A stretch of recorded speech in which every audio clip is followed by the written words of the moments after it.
శ్రీ గురుభ్యో నమః. హరిః ఓం. అందరికీ నమస్కారం.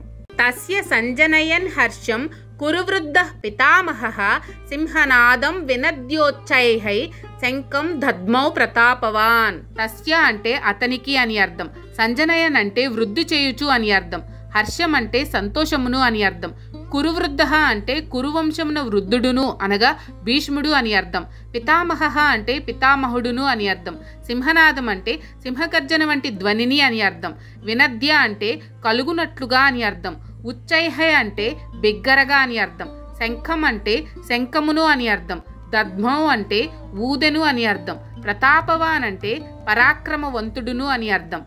అప్పుడు కురువృద్ధుడును యోధుల పితామహుడును అగు భీష్ముడు దుర్యోధనునకు ఆనందమును గూర్చుచు సింహగర్జన వంటి ధ్వని కలుగునట్లుగా తన శంఖమును బిగ్గరగా పూరించెను. ఈ మాటలు అన్నీ విన్నాడు భీష్ముడు.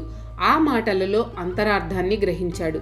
ఏనాడు తన మాట వినని, తన మాట లక్ష్యపెట్టని దుర్యోధనుడు ఈనాడు తనను మాత్రం అందరూ రక్షించాలని తన మీద అమితమైన శ్రద్ధ చూపిస్తున్నాడు. అంటే సుయోధనుడి మనసులో యుద్ధ భయం ప్రవేశించింది అని తెలుసుకున్నాడు.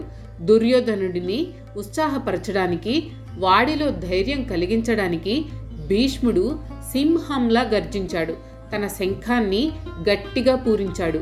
యుద్ధానికి సన్నద్ధం కండి అనే సూచన ఇవ్వడానికి గుర్తుగా సైన్యాధ్యక్షుడు తన శంఖం పూరించాడు.